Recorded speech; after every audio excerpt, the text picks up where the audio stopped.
Jesus said, "Enter through the narrow gate, for the gate is wide and the way is broad that leads to destruction, and there are many who enter through it. For the gate is small and the way is narrow that leads to life, and there are few who find it. Beware of the false prophets who come to you in sheep's clothing, but inwardly are ravenous wolves. You will know them by their fruits. Grapes are not gathered from thorn bushes, nor figs from thistles, are they? So every good tree bears good fruit, but every bad tree bears bad fruit. A good tree cannot produce bad fruit, nor can a bad tree produce good fruit. Every tree that does not bear good fruit is cut down and thrown into the fire. So then you will know them by their fruits. Not everyone who says to me, 'Lord, Lord,' will enter into the kingdom of heaven, but he who does the will of my Father who is in heaven will enter. Many will say to me on that day, 'Lord, Lord, did we not prophesy in your name, and in your name cast out demons, and in your name perform many miracles?' Then I will declare to them, 'I never knew you. Depart from me, you who practice lawlessness.'"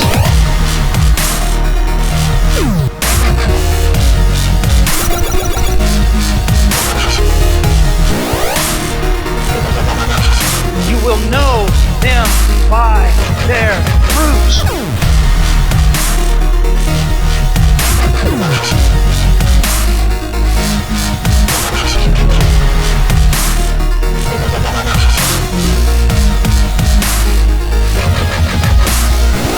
Look at your life. Look at the way you walk. Look at the way you talk. Look at the passions of your heart. Is Jesus in there somewhere? Or is he just some accessory that you add on to your life? Is he just something you do on Wednesday or Sunday? Is he something that you give a mental assent to? Is he an accessory, or is he the very center of your life? And what is the fruit that you're bearing? Do you look like the world, act like the world? Do you have and experience the same joys that the world experiences? Can you love sin and relish it? Can you love rebellion and relish it? Then you know not God. You will know them by their fruits.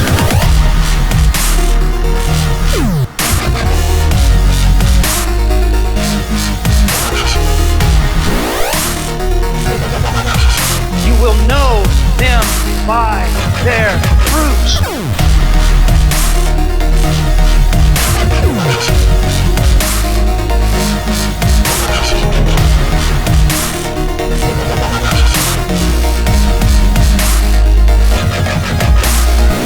If you can play around in sin, if you can love the world and love the things of the world, if you can always be involved in the world and doing things of the world, if your heroes are worldly people, if you want to look like them and act like them, if you practice the same things they practice, oh my dear friend, listen to my voice. There's a good chance you know not God and you do not belong to him.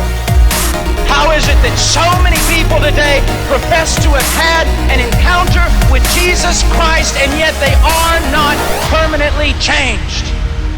You will know them by their fruit. And he says, anyone who does not bear good fruit is cut down and thrown into the fire. What is he talking about? My dear friend, he is talking about the judgment of Almighty God that will one day fall upon the world. That will one day fall possibly upon you. Oh, dear friend, I cannot look into your heart. I am so easily deceived by my own heart. But there is one who is not deceived. There is one who is not deceived, and he's not deceived by a contemporary Christian culture.